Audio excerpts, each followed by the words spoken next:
بهره برداری امن از موبایل و اینترنت، زن، حقوق فردی و اجتماعی، سازوکارهای جلوگیری از نقض حقوق بشر، پویشی در مفهوم دموکراسی، مروری بر پایگیری نهادهای مدنی در ایران، اندیشه‌های نوین از حقوق کارگران، آموزش خبرنگاری، حقوق شهروندی امروز و محیط زیست. توانا، رایگان توانایی ما را به سمت انسان امروزین جهانی متمدن تازه می کند. برای شرکت در این کلاس ها به توانا.org بروید و با جیمیل مستعار ثبت نام کنید. از طریق فیسبوک، توییتر و شبکه یوتیوب می توانید آموزشکده توانا را دنبال کنید. توانا آموزشکده است برای جامعه مدنی ایران.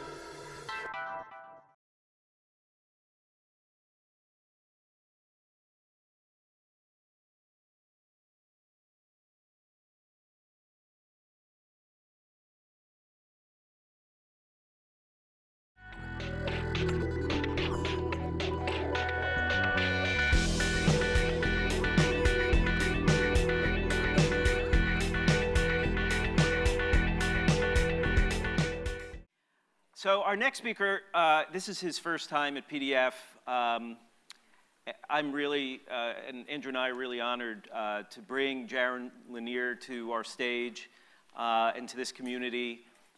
He has been one of the architects of the world that we live in and play in.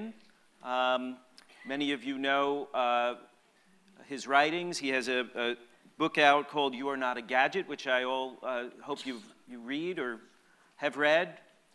He's currently a partner architect at Microsoft, where he's worked on a lot of really exciting projects, including the Kinect. So he has touched our lives in many, many ways, not just virtual reality, but also real reality. Jaron is going to talk with us about how to not create a new cyber plutocracy. Welcome, Jaron Lanier.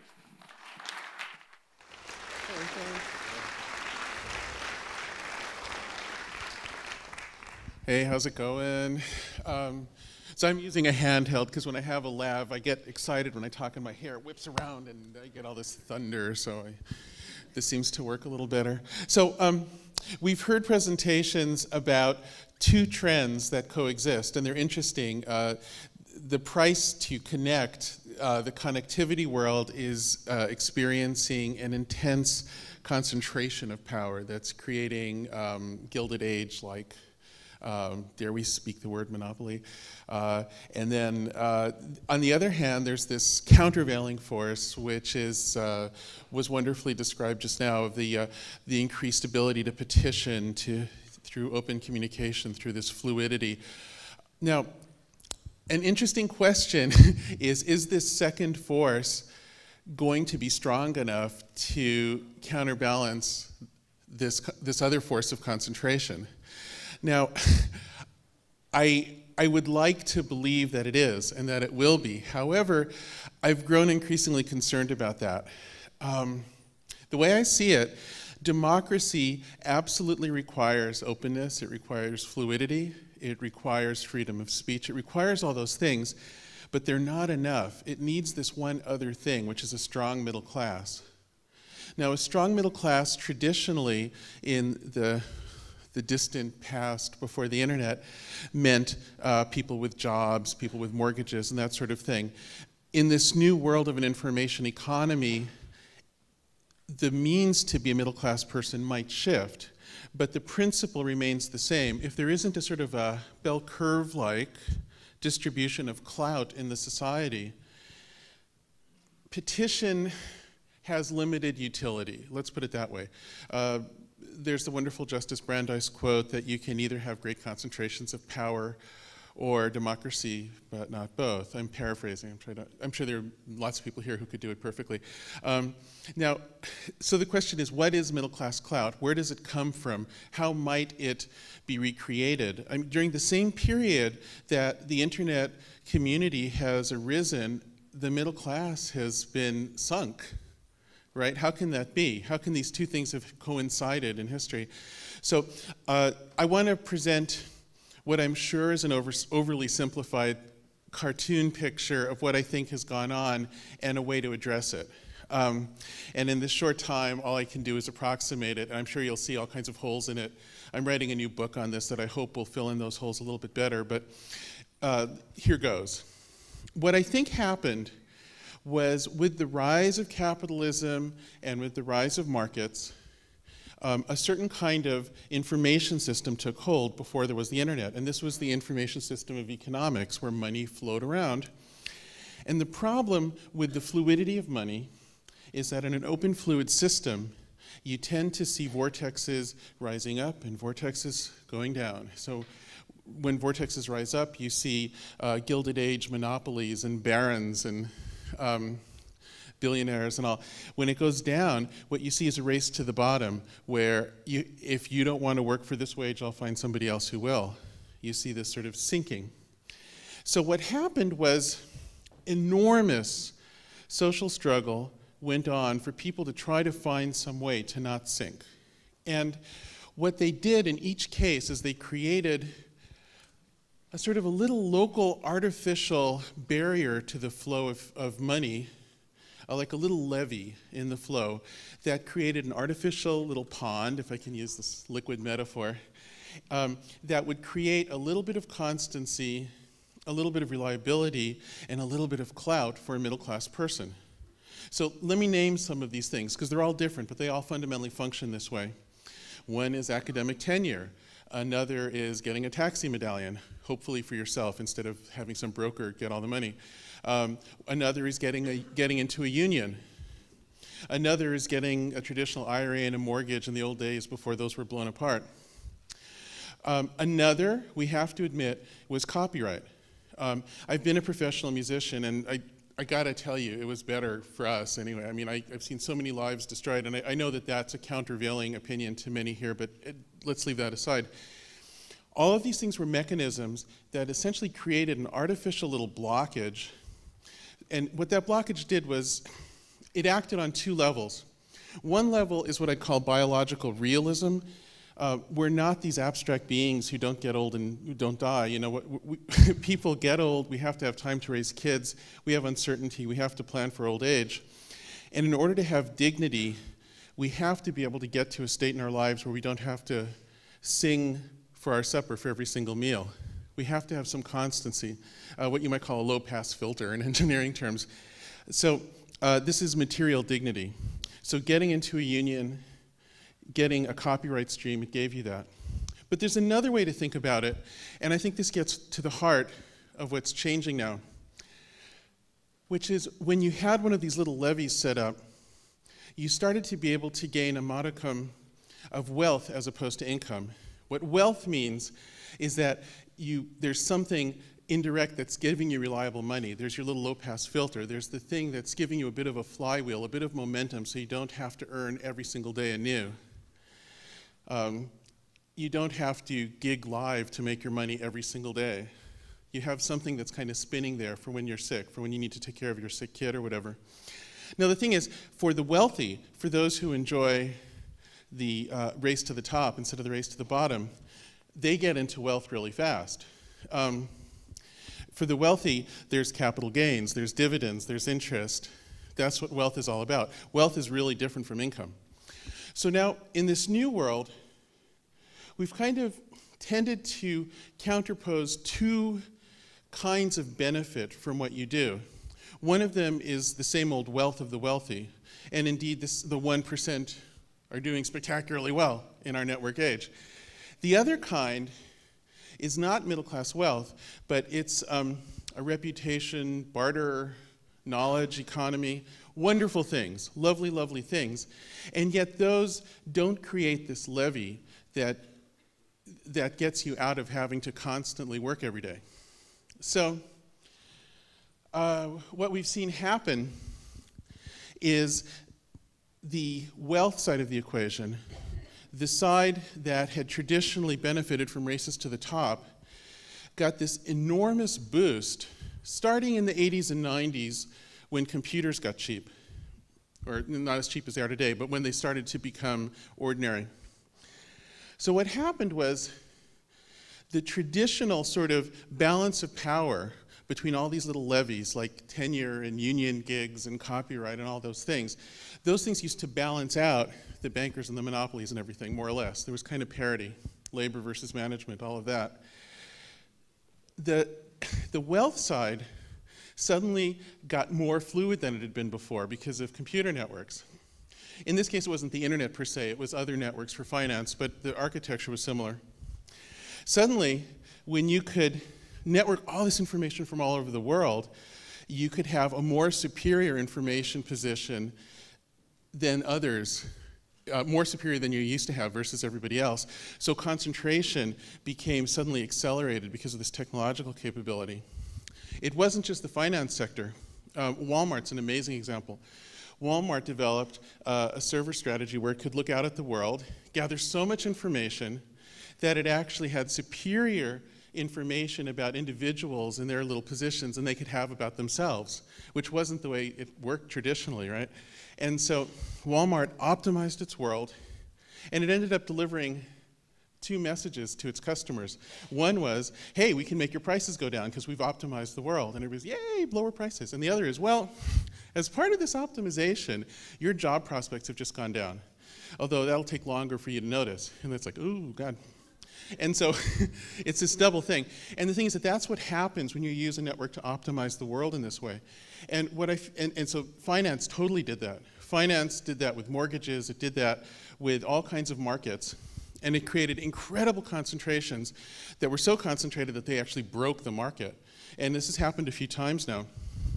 Meanwhile, this incredible ability to, the accelerant that technology provided to the fluidity of wealth created perverse political effects because suddenly there's more motivation, more potential to spend money on politics. Furthermore, and this is the thing that I gotta say, when you look out at populist America, when you go, I grew up in a red part of the U.S. You go out there, you don't hear what you hear in this room.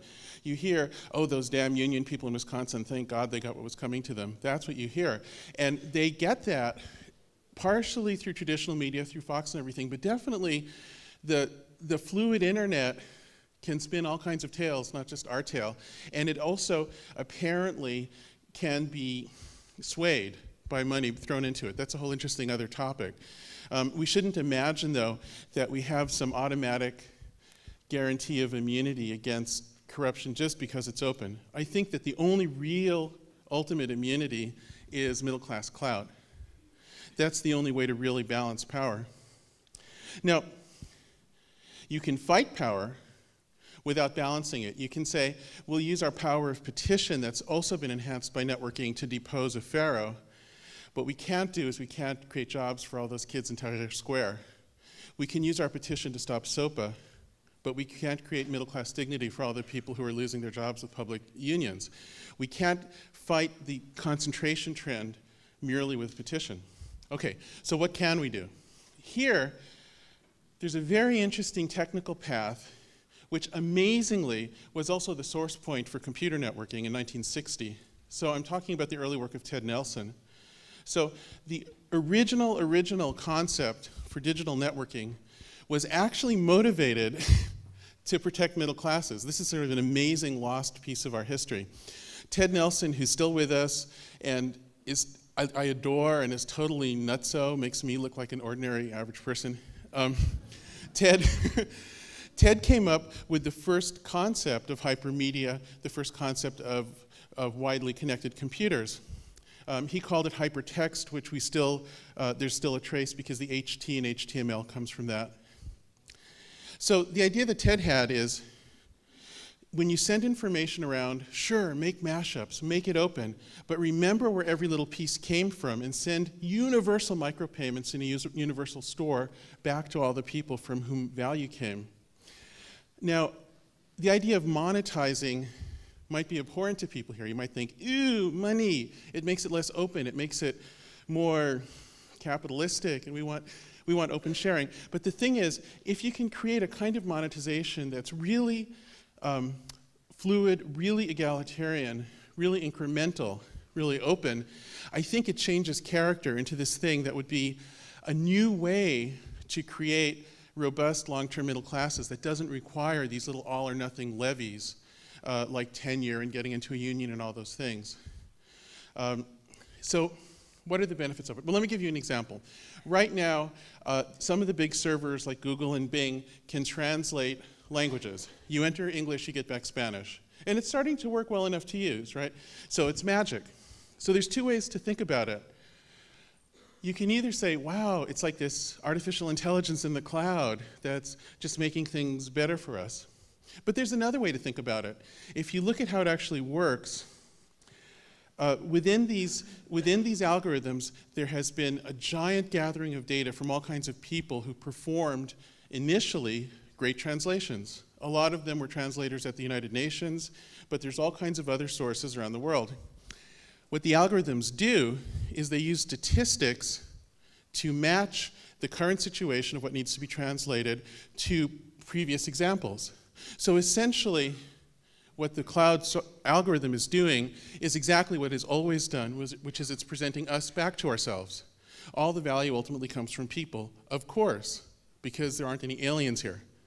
And so in a Nelsonian system, all of those original providers of examples of good translation would still be linked back to, and they'd all get a penny or something. They'd start to collect little micropayments for having provided great examples that allow the translation to take place later on. Right, do you follow that? Now the thing is, any intelligent person who lives well is, as a matter of course, providing great examples to cloud algorithms. If you're good at flower arranging or dating or mixing drinks, whatever it is, some cloud algorithm somewhere is looking at you. In fact, these days there's hundreds, if you look at all the crazy tracking that goes on. As you live a good life in this world, you'd start to build up streams of little micropayments. So instead of having to sing for your supper every single meal, you'd gradually start to build up something, we could call it a royalty stream. I don't know what to call it. It needs a new name. But it would create middle-class dignity. It would create a form of wealth instead of income. It would create something that would give you clout. And in that formulation, a fluid network would actually create a beautiful bell curve of middle-class, persistent wealth, which means clout, which means the only mechanism that can balance power against all of these crazy, concentrating, Gilded Age monopolies that are coming up. Now, it's a sort of a nutty idea, and you can ask, how could we get there from here? How could we institute universal micropayments? In the book, I'm describing 5 scenarios, but what I've concluded myself is that if you look at the available solutions, and if you play out the games of where they're leading, I think process of elimination gets you to something like this. I think the idea of a world of people without wealth, free to say what they want and share, but then power concentrated intensely where there's monopolists who own the networks, and there's monopolists who own the capital, and there's monopolists who own, well, let's say it, the data that's really important. I mean, the interesting thing about our data today is that it's split in 2. There's sort of the raw data that's really open and it flows around and it's open source. But the analytic data is kept inside vaults in all of our big company basements, right? So the analytic data about you, the correlative data in the basements of Facebook and Bing and Google and all the rest of our outfits, that stuff is the data that's monetizable. That's the stuff that somebody will come along and pay for because they can then control what's in front of you with it and influence you. And a world in which our data is broken apart between a vault and open fluidity is not as democratic as it seems. Locally, it seems really democratic, but it really isn't. And that's the flaw I see in trying to rely on open data as a way to counterbalance castles of power. So, I wasn't sure I could fit this into the time. I think I got it. I think that's it. So thank you so much. بهره برداری امن از موبایل و اینترنت، زن، حقوق فردی و اجتماعی، سازوکارهای جلوگیری از نقض حقوق بشر، پویشی در مفهوم دموکراسی، مروری بر پایگیری نهادهای مدنی در ایران، اندیشه‌های نوین از حقوق کارگران، آموزش خبرنگاری، حقوق شهروندی امروز و محیط زیست. توانا، رایگان توانایی ما را به سمت انسان امروزین جهانی متمدن تازه می کند. برای شرکت در این کلاس ها به توانا.org بروید و با جیمیل مستعار ثبت نام کنید. از طریق فیسبوک، توییتر و شبکه یوتیوب می توانید آموزشکده توانا را دنبال کنید. توانا آموزشکده است برای جامعه مدنی ایران.